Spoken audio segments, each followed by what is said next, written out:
क्या तुम अक्ल नहीं रखते? क्या तुम गौर व फिक्र नहीं करते? क्या तुम देखते नहीं हो?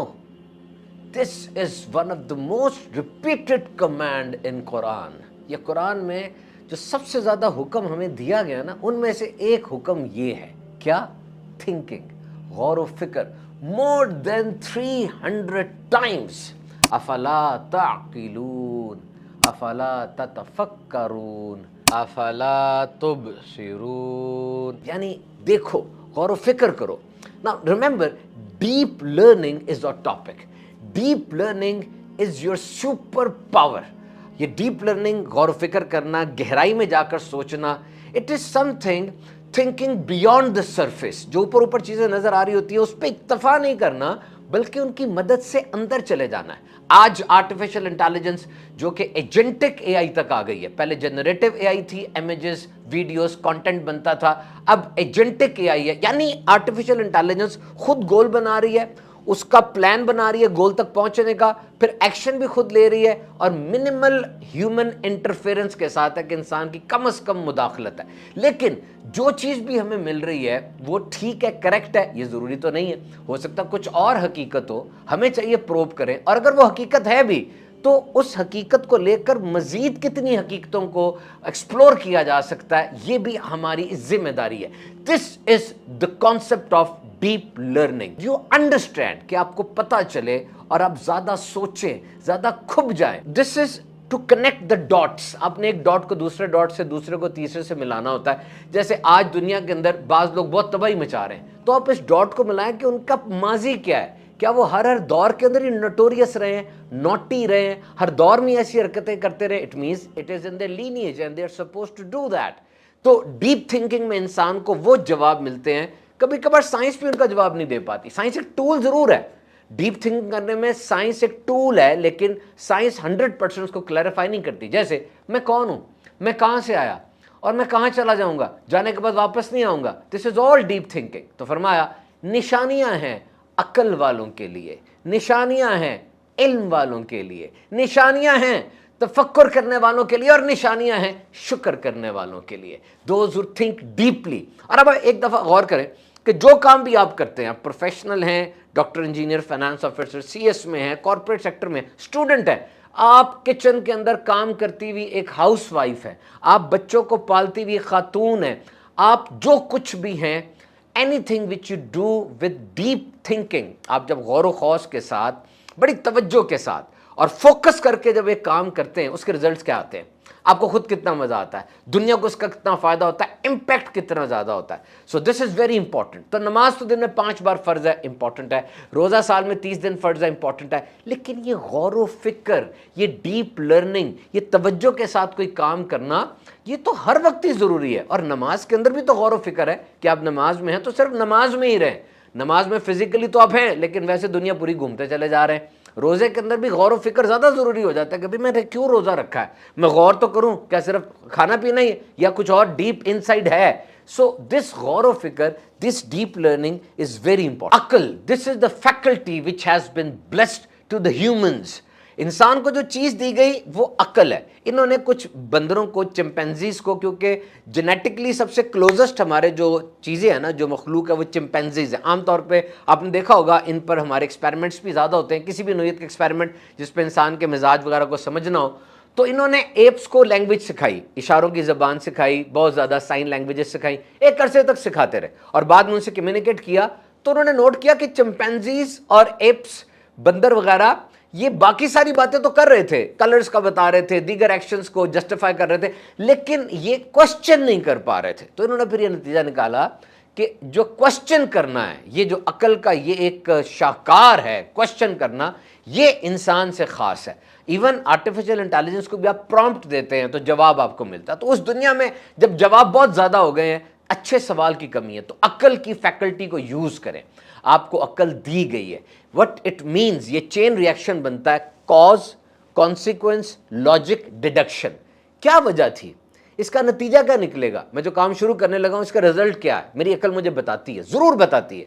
और फिर ये डिडक्शन, इससे मुझे क्या माना मिलेंगे जो मेरे लिए, मेरी लाइफ, मेरी फैमिली, पूरे ज़माने के लिए उसके असरात क्या होंगे। मैं एटॉमिक बम बना रहा हूं तो इस एटॉमिक बम के अब असरात क्या होंगे। Remember, this is one of the most important treasure of humanity कि humans are stupid and they are wise. ये एक बैक वक्त स्टूपिड भी हैं और अकलमंद भी हैं। इन्होंने न्यूक्लियर वेपन बनाई और ये पता है कि न्यूक्लियर वेपन से पूरी इंसानियत को तबाह किया जा सकता है, बड़ी आसानी से तबाह किया जा सकता है, लेकिन बनाते गए। आर्टिफिशियल इंटेलिजेंस हमारे कंट्रोल से बाहर हो रही है, फिर भी बनाते चले जा रहे हैं। यानी बनाने में इतनी अकल लग रही है, लेकिन पता भी है ये स्टूपिडिटी है इंसान की कि वो आगे से आगे निकलता चला जाता, अपनी अकल को सही तरह यूज नहीं करता। तो तफक्कुर का वर्ड, इस पे गौर करें, टू रिफ्लेक्ट।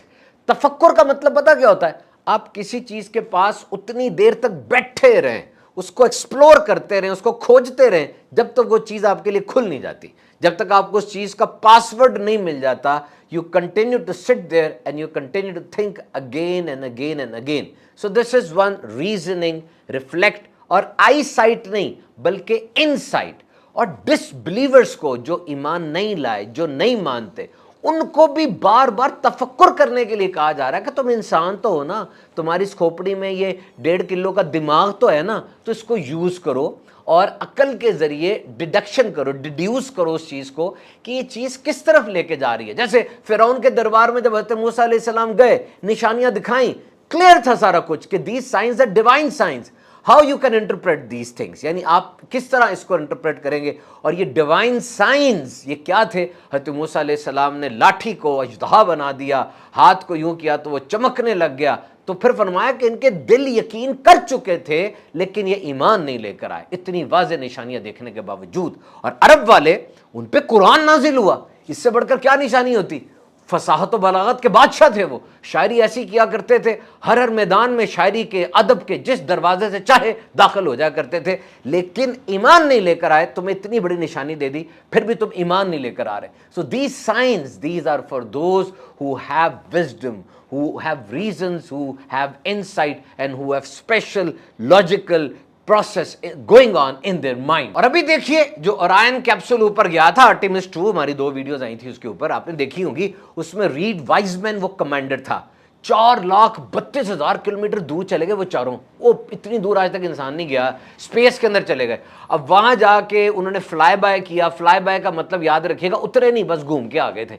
और फिर वो कहता है, जब आके उसने अभी प्रेस कॉन्फ्रेंस की इंटरव्यू दिया, वो कहता है मैं इतना रिलीजियस आदमी नहीं हूँ, लेकिन मुझे इतना पता है कि जब से हम आए, हमारे टेस्ट हो रहे हैं, लोग हमें देख रहे हैं, साइकोलॉजिस्ट हमें एनालाइज कर रहे हैं कि जी आइंदा स्पेस के अंदर बॉडी में चेंजेस क्या क्या आती हैं। एक बात मैं कहूँ, मैं इतना रिलीजियस नहीं हूँ, लेकिन जिस वक्त मैंने वो सूरज ग्रहण देखा था जब हमारा जहाज चांद के पीछे गया है, इतने बड़े सूरज को चांद ने छुपा दिया है और वो रिंग लाइट का नजर आ रहा था। आई वॉज अमेज्ड कि वो कौन सी ताकत है जिसने इतने बड़े सूरज को भी छुपा दिया। जमीन में तो 7 मिनट का सूरज ग्रहण मैक्सिमम देख सकते हैं, हमने 54 मिनट का देखा। सो एक निशानी मिली ना, उसका दिमाग तफक्कुर करने लगा और उसने सोचा कि वो कौन है जिसने सूरज को भी छुपा दिया। अब मसला पता कहां बनता है कि इनसे कहा जाता है कि अल्लाह के बताए हुए सीधे रास्ते पर चलो, तो वो कहते हैं कि जनाब हम तो अपने बाप दादा के रास्ते पे चलेंगे, हालांकि बाप दादा खुली गुमराही में है। अब यहां तो बाप दादा, चाचा, अगर अबू जहल, अबू लहब हो, लेकिन ऐसी जगह पर जैसे हमारा माशरा है, मुसलमान है माशाल्लाह, सब अच्छे हैं, लेकिन यहां पर भी कुछ फरसूदा रवायात कभी कभार चल रही होती हैं, कुछ अकायद ऐसे होते हैं जो कि सच नहीं होते, and you have to counter them with respect. आपको इज्जत अदब के साथ वहां पर भी कुछ नया तो करना ही चाहिए ना, कुछ नया आपको सोचना चाहिए, कुछ नया शेयर करना चाहिए। अब सूरह आले इमरान के अंदर डेफिनेशन दी जा रही है अकल वालों के लिए, और हमें बताया जा रहा है कि जो अकल दी गई उसको सही तरह प्रोसेस यूज कैसे किया जा सकता है, रीजनिंग, रिफ्लेक्शन और सीइंग, इनसाइट। फरमाया कि ये अक्ल वाले लोग वो हैं जो आसमानों और ज़मीनों पे गौर करते हैं, क्योंकि जब भी आप आसमानों और ज़मीनों पे गौर करेंगे तो आप देखेंगे नबातात, जिमादात, हैवानात, ये तो ज़मीन पर हैं, फिर आसमान पर सूरज, चांद, सितारे, और उसके दरमियान जो है वो उड़ते बादल हैं, बदलियां हैं, हवाएं हैं। अब ये सारी जब आप कायनात को देखते हैं और ये नज़र आता है सारा कुछ, और फिर दिन और रात का आना जाना, कितना बड़ा सूरज कौन छुपा देता है, कौन निकाल देता है, चांद बाहर आ जाता है, हर चीज़ जगमग करती है, हर चीज़ अंधेरे में डूब जाती है। तो ये अक्ल वाले वो हैं जो इन निशानियों पर गौर करते हैं, और फिर जब वो इन निशानियों पर गौर करते हैं तो सेकंड उनकी इंपॉर्टेंस, सेकंड उनकी क्वालिटी क्या है, they remember Allah while sitting, standing and lying down, कि ये बैठे, खड़े, सोए, लेटे, ये अल्लाह का जिक्र करते हैं। और जो ये दोनों काम करेगा, जो ये दोनों काम करेगा, वो फिर क्या पुकार उठता है, ये भी कुरान मजीद में। और सुन लो मेरे जेन जी के लड़कों, ये तमाम इंसानों जो बार बार हमसे आगे पूछते हैं, स्क्रॉलिंग कर रहे होते हैं कि जी what is the purpose of life, जिंदगी का मकसद क्या है, अंदर छुपे हुए टैलेंट को कैसे तलाश करें, किस तरीके से पहचाने हम क्या हैं, अंदर से शाइनिंग कैसे करें, how we can know who we are, what is the hidden talent, am I good in writing, what should I do. तो सुनो, इस एक लाइन के अंदर अक्ल वालों का ये जुमला आपकी आंखें खोल देने के लिए काफी है। वो कहते हैं, ऐ अल्लाह, यकीनन तूने हमें बेकार नहीं बनाया। कमाल की बात कर दी, तूने हमें बेकार नहीं बनाया, that we have a purpose in life. इस सारी पिक्चर में मेरी कोई जगह है, इस सारी पजल के अंदर मैंने कहीं फिट होना है, तभी ये तस्वीर मुकम्मल होगी, क्योंकि मैं अशरफुल मखलूकात। और फिर नबी पाक सल्लल्लाहु ताला अलैहि वसल्लम ने तो पूरे समुंदर को ही कूजे में बंद कर दिया। ऐसी जामियत है, ऐसा कमाल है गुफ्तार में मेरे आका सल्लल्लाहु ताला अलैहि वसल्लम के, फरमाया कि एक घड़ी की जो गौर व फिक्र है वो 60 साल की इबादत से बेहतर है। यानी a moment of thinking, reflection and a moment of insight is better than the worship of 60 years. और देखिए कुरान मजीद के अंदर वर्स्ट ऑफ ऑल क्रिएशन किसे कहा गया, यानी बदतर मखलूक।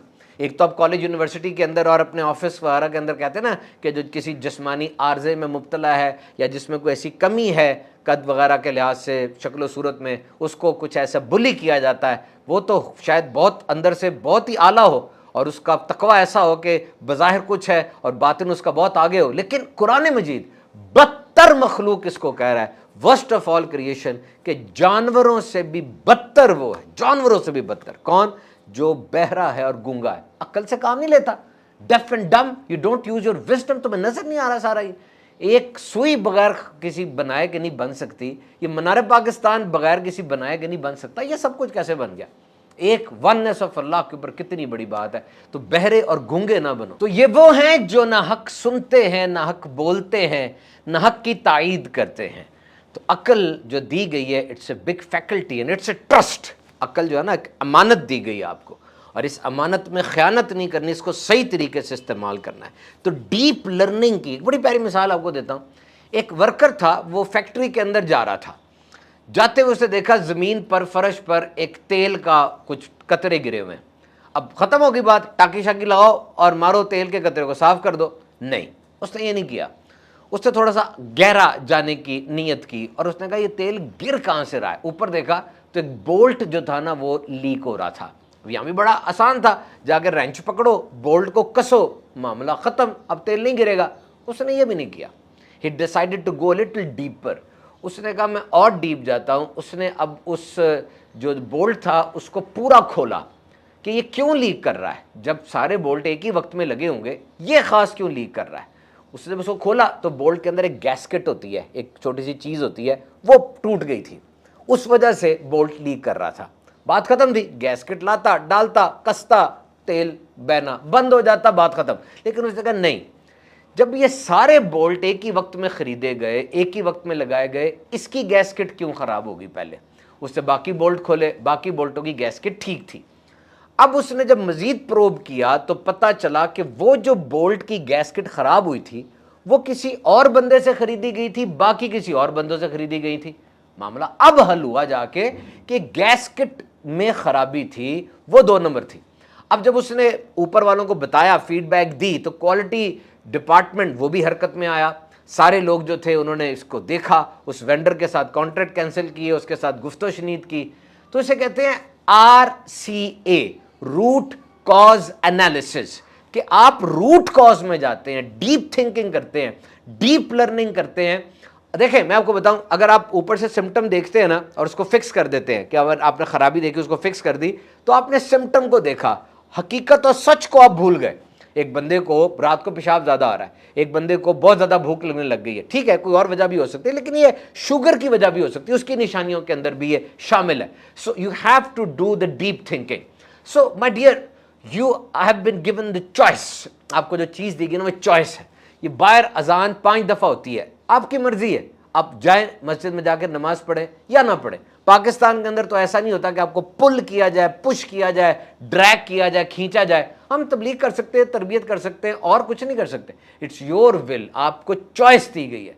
तो ये लाल, काला, पीला, हरा, नीला, जो भी रंग हैं और जो भी कपड़े आप पहनते हैं और जो भी आपके दोस्त है, जो कैरियर है, जो जॉब है, जो नौकरी है, जो कारोबार आप करते हैं, सब आपकी चॉइस पर है। You have to use your wisdom for this to choose it. मैं हाथ उठा रहा हूं, किसी को थप्पड़ मार दूं, किसी की मदद कर दूं, जबान खोल रहा हूं, दुरूद पढ़ दूं या गालियां निकाल दूं, मतलब जो है इट्स योर ओन चॉइस। तो जनाब लास्ट एक बात कह के आपने इस क्लिप को खत्म करता हूं। याद रखें, 1 घंटा आपके पूरे दिन का सिर्फ 4% होता है। जो 1 घंटा है ना, 24 घंटे का सिर्फ 4% है। और इस 4% में अगर आप अपने ख्वाबों के ऊपर काम करना शुरू कर दें, जो खास पर्पज है आपका, वो ख्वाब जो है उसको शर्मिंदा ताबीर लाने के लिए कुछ अमल करना शुरू कर दें, तो देखिएगा कितना बड़ा डिफरेंस पैदा होता है। ये जो नमाज पढ़ते हैं ना, दिन में 5 नमाजें मैंने एक दफ़ा एनालाइज किया था, सुकून के साथ पढ़ी जाए तो 1 घंटे से कुछ ही ज़्यादा टाइम लगता है। लेकिन कन्फर्म है कि अगर ठीक अंदाज से पढ़ रहे हैं आप नमाज, तो आपकी ज़िंदगी में तब्दीली लाजमी आएगी 100%। और एक बंदा जो जिम जाता है, वो 4% पूरे दिन का अगर जिम में टाइम लगा रहा है, मसल्स उसके बनेंगे, कन्फर्म है। और अगर कोई बंदा कोडिंग करता है, बैठ के सीख रहा होता है, लाजमी 1 घंटा रोज़ करेगा तो उसकी स्किल भी बढ़ेगी, उसके पैसे भी बढ़ेंगे। ये ना लॉ है, this is the law, this is not something by choice, this is law. यानी जैसे लॉ ऑफ थर्मोडायनामिक्स है, law of theory of maths relativity है, फिजिक्स के लॉज हैं, इकोनॉमिक्स के लॉज हैं, law of marginal utility, equi marginal utility, ये भी एक लॉ है। लॉ क्या है? Input is equal to output. आप इनपुट दे रहे हैं, आपको आउटपुट जरूर मिलेगा। हमारा मसला क्या है कि हम चाहते हैं कि हफ्तों में आउटपुट मिल जाए, कि बस 1-2 हफ्ते में रिजल्ट आ जाए। तो ये जो मैजिक नहीं है, ये मैथमेटिक्स है। एम फॉर मैजिक नहीं है, एम फॉर मैथमेटिक्स है। और एम फॉर मैथमेटिक्स क्या है? वो ये है कि 365 multiply by 1 is equal to 365। यानी आप 365 घंटे एक साल में कोई काम कर लेते हैं। हाउ इज इट पॉसिबल कि आप उसकी गहराई तक ना जाएं? You will grasp the truth इंशाल्लाह। गहरा सोचें और खूब सोचें।